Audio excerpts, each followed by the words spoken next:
فاكرين يا جماعه الموبايلات دي؟ ده الموبايل اللي كنت بقلبه من امي علشان استخدم الكريدت بتاعها واصوت لطلاب ستار اكاديمي. فين ستار اكاديمي؟ فاكرين مين اول حد اتصوتوا له في ستار اكاديمي؟ مساء الخير. اما الواد قماح ابن الفلاح ابن ام سعيد، بيحب سارة بنت الغلبان بنت الشيخ عيد. الواد قماح ابن الفلاح ابن ام سعيد، بيحب سارة بنت الغلبان بنت الشيخ عيد. الواد عارفينه حافظينه ابن الفل عارفينه حافظينه محمد عارفينه حافظينه ابن الفلاح. لا انت رجعتني 2006. يعني لحد دلوقتي الناس ما نسيتنيش بسبب الأغنية. على فكره انا يعني حافظاها من ساعتها. طب تيجي نكروز، المهم نغني كتير ونتكلم كتير بقى، وانت مش فاهم، بس انا خلصت كريدت امي عليك. يعني أنا طلعت لقيت عليها فلوس قد كده. يا جماعة يعني انتوا لو كنت كسبت طيب كنت ماشي، يعني انا وصلت للنهاية وفي الاخر ما كسبتش، طب اعمل ايه؟ احنا كلنا عمال كنا بنمسك الموبايلات ونصوت دلوقتي لما وفي المدرسه بقى واحنا قاعدين. بس كانت ايام حلوه. احنا بالنسبه لنا ستار اكاديمي ده كان يوتوبيا، كلنا عايزين نبقى في ستار اكاديمي. هي زمان كانت لطيفة فكرة البرنامج، وبالذات خصوصا كان عندي 18 سنة ولا 17 سنة ساعتها. صغير قوي. فكنت يعني فالواحد برضو في بداية المشوار بتاعه في الفن يعني كان اتعلم حاجات لطيفة وشاف ناس كويسة بروفيشنالز يتعلم منهم يعني. احنا كنا اصلا بنصحى من النوم، كانوا زارعين لكم طبعا كاميرات في كل حته في حياتكم. فضايح. نستناكم تصحوا من النوم. كنت تصحي تلاقي الكاميرا بتلف كده تروح جايه زوم على وشك. انا كنت في البدايه ما كنتش عارف اتاقلم معاها يعني، لانها كنت بحس ان انا متراقب كده. لكن بعد ما فات كده اسبوعين ثلاثه خلاص بقى بقيت العب مع الكاميرا بقى واقيس معاها. انا سمعت انك كنت داخل اصلا تظبط بنات. في البدايه الكلام ده صحيح ولا ايه؟ لما رحت اقدم صحابي كانوا نازلين بيقولوا لي تقديمات ستار اكاديمي، ما كنتش عايز انزل. هم اصحابي قالوا لي طب تعالى بس في بنات ومش عارف ايه وهننزل هناك يا ابني، ده بص مصر كلها تبقى هناك. فرحت بصراحة معاهم ولقيت نفسي انا اللي اتقبلت. هل فعلا البرامج دي بتساعد على الانطلاقه، ولا يعني ساعدتك ان انت تشتهر وكده، ولا شايف ان هي تبقى وقتها وخلاص ملهاش لازمه بعد كده؟ البرنامج طبعا ساعدني على الانطلاقة وفي نفس الوقت الناس شافتني وعرفتني. بس ساعات البرامج بتظلم برضو ناس، انها ما بتبقاش عندهم خبرة الانتاج بعد كده ان هم ازاي ينتجوا ويفضلوا متواجدين. فدي برضو بتبقى مشكلة لأي فنان نفسه ان هو يفضل مكمل. طب اعمل ايه بشهرتي وانا في الاخر ما معيش منتج ينتج لي؟ ساعات بتصادفي ان بتلاقي ناس عايزة تستغلك يعني. ناس حصل معاك الموضوع ده؟ حصلت معايا. ايه اكتر اغنيه كنت بتحب تغنيها وقتها؟ عملت اغاني كتير جوه البرنامج وبره البرنامج بقى. اما خرجت كل ما افكر فيك دي كنت عاملها كلمات الشاعر بهاء الدين محمد. دي حلوه قوي. دي كانت بعد البرنامج صح؟ دي بعد البرنامج. دي عملت شغل حلو قوي برضه كانت وقتها. ما سمعنا حته منها. يلا.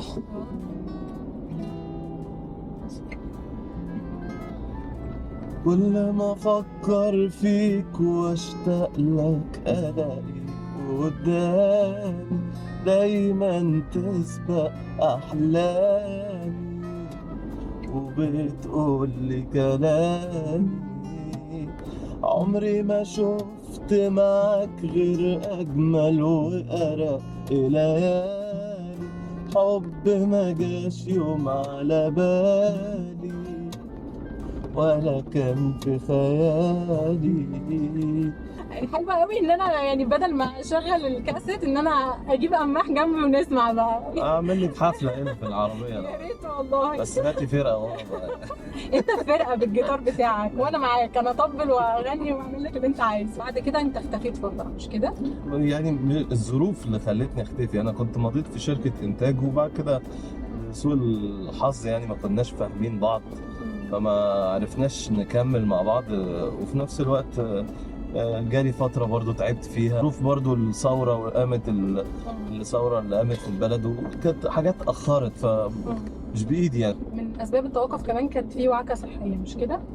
في فترة برضو تعبت يعني مش عايز بقى أزعل الناس والجو ده يعني. بس قعدت يعني أخرتني شوية، دي القصة دي أخرتني زي فتره برضو قعدتني كده اخرتك برضو. عشان المرض ولا عشان حالتك النفسيه اللي انت يعني من ده على ده، يعني المرض برضو كان مخليني شويه بسافر بكشف، وفي نفس الوقت كنت الحالة النفسية كانت برضو بتخلي الواحد ما هواش عنده نفس ان هو يسجل او يخش استوديوهات والحاجات دي يغني من قلبه. من اهم الحاجات في الاغاني ان هي بتخلي مشاعر الواحد تتحرك، يعني سواء بقى انت لما بتغني بتحس ان انت مودك احسن او بتخلي الناس مودهم احسن.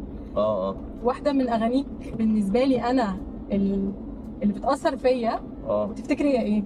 والله ما اعرف هواني، ما اعرفش. هقول لك نبذه وانت شوف هتعرف ولا لا. كنت بدرس مثلا بره، كنت عندي هوم سيكنس، كانت وحشاني كل حاجه، كان وحشني اصحابي، وحشني مصر، وحشني السفر، وحشني، كان عندي هوم سيكنس وفعلا كنت بمر بشبه اكتئاب. بس في اغنيه ليك كنت دايما بسمعها في الحاله دي وكنت بتبسط جدا. الا وهي. انا هشغلها ونغنيها سوا. اوكي ويلي. لا ويلي دي من التراكس اللي هي يعني دي كانت مع كابو، دي مع حميد. ويلي يا سنين يا عودي ولو ثواني بقى في الخيال. ويلي يا سنين يا عودي وحشني تاني لعب العيال. يلا واخداني الدنيا في كل مكان، شقلبة كده من غير داعي، عايزة تغنيلي عينيا كمان بقى وتكتف لي دراعي، وانا واخد على الحرية وبحرك رجلي شوية، نفسي افتح صدري يا ناس في الهوا وافتح كاسة العربية، نفسي ارجع تاني ان شاء الله ثواني الايام الكلية، واضحك معنا ومعدية فين ايام عمرو وياسر، طارت هنا ولا مسافر، وحشوني صحابي وصورة في النبي انا عمال فيها بسافر، اللي خدتني الدنيا ببيعة وشروة لو اني ما كنتش تاجر، يعني اسيبها لك وهاجر. دي كانت اول تراك اعمل له برودكشن وينجح، مش بس ينجح، يعني ينجح جماهيريا وينجح ماديا. يعني انا كنت بالنسبه لي فكره ان انجح بالانتاج واكسب من ورا البرودكشن كانت بالنسبه لي تحدي صعب جدا وتحدي قوي. انت عارف الحته اللي بحبها في الاغنيه، عايزه اشغلها كمان نغنيها سوا، اللي هي بتاعت بيانكي واسكندريه، بما ان انا كنت بروح بيانكي، فده بقى كان وحشني جدا الكلام ده. فانا بجد لما كنت بسمع الاغنيه دي كنت بتاثر، مع انها هي اغنيه فريحيه، بس انا ممكن كنت اعيط، فاهم، وانا قاعده لوحدي كده في الغربه اعيط. هي الاغنيه دي اصلها كلام الشاعر محمد جمعه الاسكندراني، هو اسكندراني. ايوه هي اسكندريه. وهي قصه حياته، وفي نفس الوقت انا عجبتني. قال لي بالك انا ناس كتير بتفتكرني ان انا اسكندراني، لكن انا بحب اسكندريه، بس انا من القاهره اصلا. طب ما تيجي نغني الحته دي. من ايام الحريه وبلد شارع الحنفيه، شهر العسل وبيانكي، ايوه يا اسكندريه، ايوه يا اسكندريه، وحشاني التحتانيه، من وقت ما سبت بحرك ما لقيتش حبيبه ليا. ويلي يا سنين يا عودي ولو ثواني بقى في الخيال. ويلي يا سنين يا عودي وحشني تاني لعب العيال. الله يا عم، مش خساره فيك الكريدت اللي كنت بسرقه من امي. خلي بالك انا بتوتر جدا لما بقى مش انا اللي سايق، لا هو بنت اللي سايقه برضه. الله طبعا. لا لا بس انا مش عنصري، ما لا تقلقش. يا عم، يعني مش عنصري. كان بنات بتسوق احسن من الرجاله. ممكن انا معاك. انا معاكي، مش هساعدك بما انك لسه. طيب انت دلوقتي مركز اكتر في الميوزك برودكشن والتوزيع والتلحين والالحان والتوزيع. بصي لقيت نفسي في الحته دي قوي. اشتغلت مع ناس كتيره، منهم طبعا الفنان الهضبه الكبير، انت اللي عامل الحفله. عمرو دياب، اغنيه الحفله. خطير. وعملت اغنيه حبيبنا المصطفى للفنان حماده هلال في مسلسل المداح، وعملت له اغنيه تانية اسمها ام احمد في البلكونه. وعملت قوي تجنن. ام احمد في البلكونه تشوفها تقول طفله صغنونه بتزغرط وهي جارتها للي قدروا يفرحونا، أيمن سواق مقطورة وفرحته عايزة لها صورة، كاتب فوق العربية يا بلادي دايما منصورة.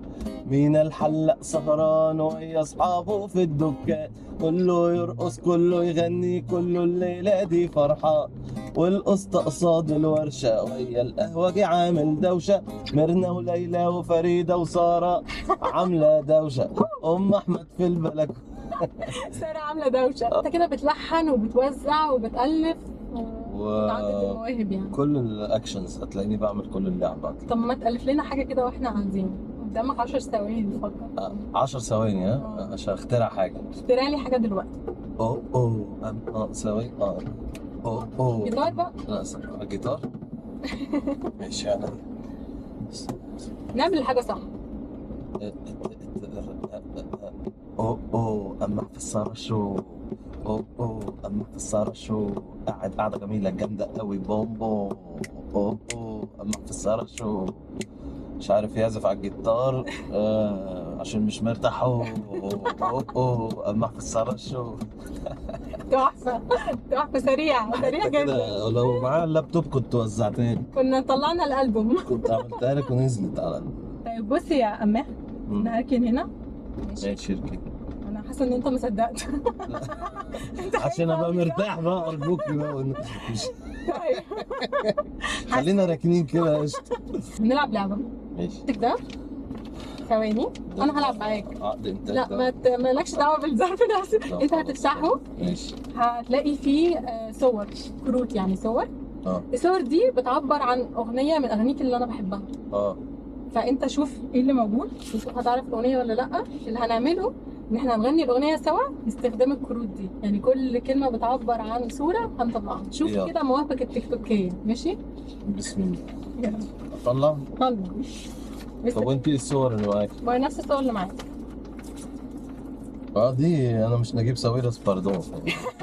واضحة جدا يعني واضحة لا برافو عليك. برافو عليك. انا مش ايلون ماسك باردون. انا مش ايلون ماسك باردون. طب ايلون ماسك ايه علاقته بالقصة بقى؟ شوف بقى انت مرة اقول انا مش نجيب ساويرس ومرة اقول انا مش ايلون ماسك. اوكي. جاهز؟ نرتب بقى؟ نرتب. انت واحدة اليجونت. لسه في حاجة تانية هنا في والله؟ بالظبط. لا هو كده. الشغل العالي ده. بترتيب. لا الناس صاحية ما بننامش. يلا. انت واحدة اليجونت، تصحي تاكلي كرواسون، عايزة حد معاه ماني يعيشك عيشة فاني، ياخدك هانيمون مع باريس، تتكلموا سوا اون فرونسي، ويبقى مليونير وغني ويعيشك في اللي نفسك تعيشي فيه. انت واحدة اليجونت، تصحي تاكلي كرواسون، عايزة حد معاه ماني ويعيشك عيشة فاني، ياخدك هانيمون مع باريس، تتكلموا سوا اون فرونسي، ويبقى مليونير وغني ويعيشك في اللي نفسك تعيشي فيه. خلاص حلو. فين البومبون؟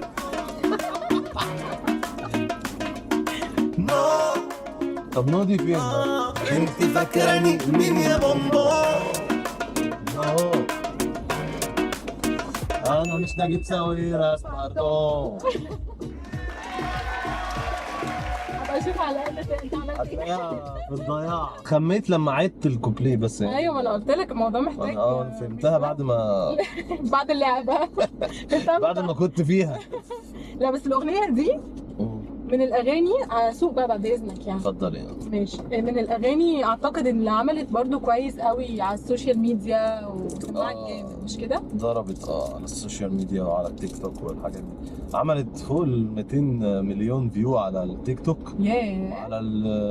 على اليوتيوب داخله في 60 مليون اهو. الله. مجنونه بنت ديابلوس، خليتي قلبي بيرقص، الناس عليكي بتبصبص عشان جمالك مش نص نص، وبدل ما تيجي تدلعيني اديكي بتطلعي عيني، عايزه تنزلي من البوجاتي وتدخلي على المزاراتي. لو فعلا بتحبيني يا مدمزيل مش لازم اجيب لك حاجتك من شانيل او عربيه تكون اخر موديل. اقول لك ايه يلا يا حبيبتي يلا مع السلامه كنتوا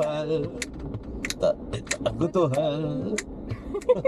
انا كان نفسي طبعا ضمن اللعبه ان انا اجيب لك المزاراتي والشانيل، بس انت عارف يا معلش. عوض علينا برنامج كبير اكتر. ان شاء الله انتاج سخي. كنت في عربيه مزاراتي. مزاراتي من الاغاني برضو اللي انا حاسه انها زي ما انت قلت، انت بتستخدم حاجه تبقى جمهورها واسع. كانت اغنيه سندريلا، انت تقريبا قلت كل هي قلت فيها اللي هي البلاد العربيه كلها تقريبا كلها، مش كده؟ حاسه ان انت عايز تهديها لي، مش عايز تهديها لي؟ اهديها لك جدا، واي نوت يعني. كل الناس بتقول لي انت سندريلا. انت سندريلا على انت سندريلا، انت مولتو بيلا، شوكولا فانيلا، شوكولا فانيلا، ايلاينر يحير بعقلي طير، يا قلبي الصغير يا قلبي الصغير. انت سندريلا، انت مولتو بيلا، شوكولا فانيلا، شوكولا فانيلا، ايلاينر يحير بعقلي طاير، يا قلبي الصغير يا قلبي الصغير. بريئة رقيقة جريئة الحقيقة بطريقة ملهاش حل، فظيعة مريعة شنيعة بديعة ولازم اشوف لي الحل. عيونك اوامك طريقة سلامك دايما على بالي، فستانك الوانك والخالك حلقانك دول خلوا جسمي انحل. جدا جدا يعني بالكروزه الخطيره دي، انا حاسه ان انت مبسوط من سواقتي كمان. انا بصراحه يعني طول ما انت واقفه مبسوط من سواقتك.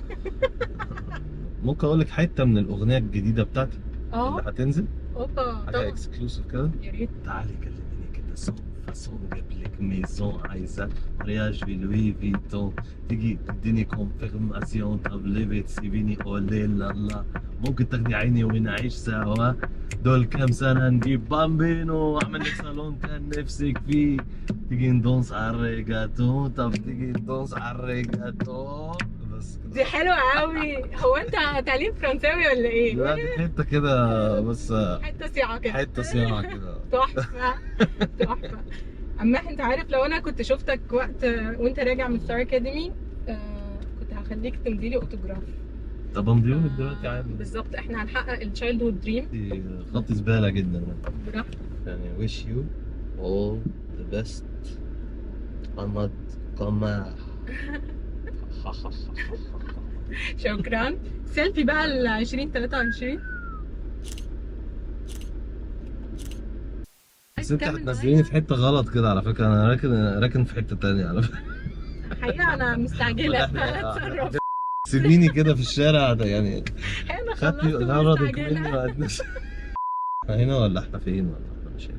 اتفضل يا استاذ محمد سلطه. اتفضل. شاكر ليكي جدا، شاكر. لا ما تنساش تعمل 5 ستارز. وهكتب لك ريفيو حلو يعني. طب كويس. اكيد. تشتغلي مع مطربين كتير. باي باي. ما تنسوش تعملوا لايك وسبسكرايب وشير للحلقه دي لو عجبتكم.